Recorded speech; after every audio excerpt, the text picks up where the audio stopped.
नमस्कार दोस्तों, मैं हूं अंकित। बुलेटिन ऑफिशियल के न्यू वीडियो में आपका स्वागत है। आज के टाइम अगर हम लोग बोले, अगर इंडियन रेलवे में हमें सफर करना होता है नॉर्मल थर्ड क्लास या तो फिर हम लोग बोल सकते हैं स्लीपर क्लास, तो हम लोगों को लगभग 2 से 3 मंथ पहले टिकट करवाना पड़ता है, तब जाकर के हम एक आराम से या कंफर्म टिकट पे ट्रेवल कर पाते हैं। अगर मान लीजिए हमें ट्रेवल अगले हफ्ते करने हैं तो हमारे लिए एक कंफर्म टिकट लेना अपने आप में चैलेंजिंग या तो फिर बहुत ही ज्यादा मुश्किल एक माना जाता है। और इसके अलावे हमारे पास ऑप्शन होता है कि ट्रैवल से एक दिन पहले हमें तत्काल टिकट के लिए काउंटर पे बहुत लंबा लाइन लगना पड़ेगा या एजेंट के थ्रू टिकट लेना पड़ेगा, जिसमें बहुत ज्यादा एक्स्ट्रा पे करना पड़ता है, या इसके अलावे IRCTC अकाउंट से खुद से टिकट काटने का एक कोशिश कर सकते हैं। और उसमें भी सर्वर प्रॉब्लम या तो फिर ट्रांजैक्शन फेल होने पे आपका टिकट कंफर्म नहीं हो पाता है। देन आज के वीडियो में हम लोग समझने का कोशिश करेंगे कि अगर आपको इंस्टेंट कभी ट्रैवल करना पड़े या तो फिर एक कंफर्म टिकट के तौर पे आप ट्रैवल करना चाहते हैं, तो कुछ आपके लिए एक हम लोग 2-3 वेबसाइट के बारे में बता सकते हैं जहां से आप गारंटी ट्रिप करके ऑप्शन देखने को मिलता है, या तो फिर आपको वो टिकट बुक होने के बाद 101% टिकट कंफर्म होता है। अगर आपका टिकट कंफर्म ना हो तो आपको वो उसके अगेंस्ट उसके 3 टाइम रिफंड प्रोवाइड करेंगे। मान लीजिए आपका टिकट का वैल्यू 5000 है तो उसको आपको रिफंड के तौर पे 15000 का रिटर्न देगा। अगर वही आपका टिकट का वैल्यू लगभग 500 है तो आपको 1500 के बराबर वो रिफंड देता है। तो आज की वीडियो में हम लोग डिटेल में समझने का कोशिश करेंगे और इसके अगेंस्ट हम लोग और क्या क्या तरकीब लगा करके एक अच्छा ट्रैवल कर सकते हैं या तो फिर हमारा जर्नी हैप्पी हो, उसके रिगार्डिंग आज के वीडियो में हम लोग बात करें। अगर मैं आपको एक नॉर्मल टिकट बुक करने के लिए बताऊं तो आपको पता है कि IRCTC अकाउंट से बुक किया जाता है और वहां पे हम लोग को अगर सीट अवेलेबल हो या तो फिर RAC हो, रिकैंसलेशन आफ्टर कंफर्मेशन करके कोई ऑप्शन आता है तो हम लोग आसानी से उसको बुक कर लेते हैं। लेकिन बुक करने से पहले मैं आपको एक पॉइंट बताऊंगा, वहां पे आपको दिया जाता है कंसीडर फॉर ऑटो अपग्रेड। इसमें क्या होता है कि जब आप कोई टिकट को बुक करते हैं, मान लीजिए स्लीपर क्लास में, तो इन फ्यूचर या तो फिर ट्रेन का चार्ट प्रिपेयर होने के बाद पहले अगर कोई आपके अपर क्लास में वो सीट खाली होगा तो वो आपको रिकमेंड किया जाएगा। मान लीजिए आप स्लीपर क्लास में बुक करते हैं तो अगर ऑटो अपग्रेड आप ऑन रखते हैं या तो फिर आप उसको अलाउ करते हैं तो अगर थर्ड AC में सीट होगा तो वो सीट आपको थर्ड AC में भी प्रोवाइड किया जा सकता है। अगर आप थर्ड AC का बुक करते हैं तो आपको सेकंड क्लास में भेजा जा सकता है। अगर आप सेकंड क्लास का बुक करते हैं तो आपको फर्स्ट क्लास में सीट अवेलेबल रहने पे वो आपको सेंड कर दिया जाएगा या आपको अपग्रेड कर दिया जाएगा। इस कारण कभी भी नॉर्मल IRCTC वेबसाइट से या नॉर्मल बुक करते हैं तो हमेशा कंसीडर फॉर ऑटो अपग्रेड का ऑप्शन को इनेबल कर दे या तो फिर अलाउ कर दे। उससे क्या होगा कि इन फ्यूचर जब आपका ट्रेवल का टाइम आएगा और चार्ट प्रिपेयर होने से पहले अगर लक बाई चांस सीट खाली रहता है ऑटो अपग्रेडेशन में तो आपको आराम से वो सीट प्रोवाइड किया जा सकता है without any cost, without any charge. आपका जो फार होगा स्लीपर क्लास का वही फॉर पे आपको थर्ड AC या सेकंड AC अपग्रेड कर दिया जाएगा। अब अगर हम लोग सेकंड पॉइंट के बारे में बात करें तो सेकंड पॉइंट में आपको पता है कि बहुत एट अ टाइम हम लोग बोल सकते हैं कि हमेशा हर ट्रेन में वेटिंग का ही लिस्ट लगा रहता है, चाहे वो वेटिंग 120 से लेकर के 400 तक का हो।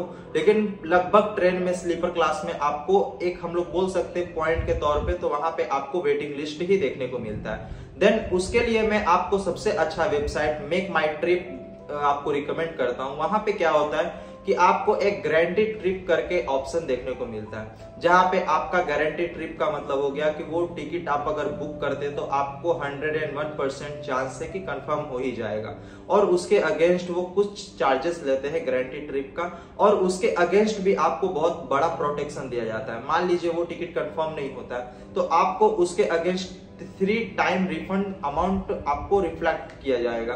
कहने का मतलब कि अगर आप 500 का टिकट बुक करते हैं तो आपका टिकट कंफर्म नहीं होता है तो वो आपको 1500 के तौर पे आपको रिफंड प्रोवाइड करेगा। देन वहां पे भी हम लोग कह सकते हैं कि जब कुछ एक्स्ट्रा चार्जेस दे करके आप वेटिंग टिकट को भी कंफर्म ले सकते हैं तो देन आपका जर्नी बहुत ही हैप्पी, आप कंफर्टेबल जर्नी कर पाएंगे। हम लोग 2 टॉपिक पे बात कर चुके हैं। जब आपको IRCTC वेबसाइट पे आपको सीट अवेलेबल होगा तब वहां पे आप किस तरह से बुकिंग कर पाएंगे।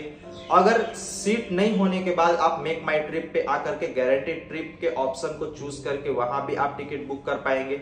अब मान लीजिए दोनों ऑप्शन अवेलेबल नहीं हो तो तीसरा ऑप्शन हमारे लिए क्या होता है। मान लीजिए आपके पास नॉर्मल ट्रेवल करने के लिए आप स्लीपर क्लास में एक वेटिंग टिकट कटवा लेते हैं काउंटर से, तो वो वैलिड होता है। अगर आप ऑनलाइन टिकट काटते हैं कंफर्म नहीं होता है तो वो वैलिडेट नहीं करता। जब आप IRCTC के वेबसाइट पे जाते हैं तो उसके नीचे चार्ट और स्लैश करके वैकेंसी का ऑप्शन रहता है। जब आप उस चार्ट वैकेंसी का ऑप्शन में जा करके वहां पे आप फर्स्ट ऑफ ऑल ट्रेन का नाम या नंबर डालते हैं, उसके बाद डेट ऑफ जर्नी डालते हैं, जिस दिन का आपका जर्नी है वो डेट डालते हैं, और उसके बाद आपको डालना होता है कि आप किस स्टेशन से बोर्ड कर रहे हैं। तो जिस स्टेशन से आप बोर्ड कर रहे हैं वो स्टेशन डालना होता है। उसके बाद आपको स्लीपर क्लास में सीट देखना है, थर्ड क्लास में देखना है, सेकंड क्लास में देखना है या फर्स्ट क्लास में देखना है। आपके पास स्लीपर क्लास का वेटिंग टिकट ऑलरेडी है, इस कारण आप स्लीपर क्लास में जिस भी कंपार्टमेंट में आपको देखना है या जिस भी स्लीपर क्लास में आपको देखना है, स्लीपर कंपार्टमेंट में देखना है, देन वहां पे आपको सारा सीट का लिस्ट शो करेगा, जो आप आराम से जाकर के उस पर बैठ सकते हैं। और आगे ट्रैवल में आपके पास अगर टीटी आता है तो उससे आप कन्वर्सेशन करके कुछ चार्जेस दे करके आप उस सीट को अपने नाम पे कंफर्म करवा सकते हैं। तो आज के वीडियो में आप समझ गए होंगे कि आपको अगर सीट अवेलेबल हो तो आप किस तरह से IRCTC में कर सकते हैं, और IRCTC में भी करते हैं तो आपको कंसीडर फॉर ऑटो अपग्रेड का ऑप्शन को इनेबल कर लेना। और मान लीजिए IRCTC वेबसाइट पे वेटिंग लिस्ट बहुत लंबा चौड़ा है तो आप मेक माई ट्रिप पे आकर के गारंटेड ट्रिप के ऑप्शन को इनेबल करके आप आराम से वहां पे टिकट बुक कर सकते हैं, जिसके अगेंस्ट आपको अगर आपका टिकट कंफर्म नहीं होता है तो आपको 3 टाइम रिफंड प्रोवाइड किया जाता है। और दोनों ऑप्शन ही अवेलेबल ना हो तो थर्ड ऑप्शन में जिस तरह से बताया कि चार्ट वैकेंसी के तौर पे आप वहां पे जा करके सारा डिटेल फुल एंड फिल करके आपको वहां पे ऑप्शन देखने को मिलता है कि कौन सा सीट कहां से कहां तक खाली है। आप उस सीट पे जाकर के बैठ सकते हैं और बैठने के बाद टीटी से कन्वर्सेशन करने के बाद कुछ चार्जेस पे करने के बाद आपको वो सीट प्रोवाइड कर दिया जाएगा। तो इस तरह से आप इंडियन रेलवे में या तो फिर इंडियन रेलवे का इतना ज्यादा रश होने के बाद भी आप आराम से ट्रेवल कर सकते हैं। मैं आशा करता हूं कि आपको ये वीडियो इन्फॉर्मेटिव लगा होगा। अगर मेरा वीडियो इन्फॉर्मेटिव लगा तो प्लीज वीडियो को लाइक कीजिए, कमेंट कीजिए, शेयर कीजिए। साथ ही मेरे ब्लूटेक ऑफिशियल चैनल को सब्सक्राइब करके बेल आइकन को प्रेस कर ले ताकि मैं कोई भी न्यू वीडियो अपलोड करूं तो उसका नोटिफिकेशन सबसे पहले आपको मिले। मिलते हैं अगले वीडियो में, जब तक के लिए जय हिंद, वंदे मातरम।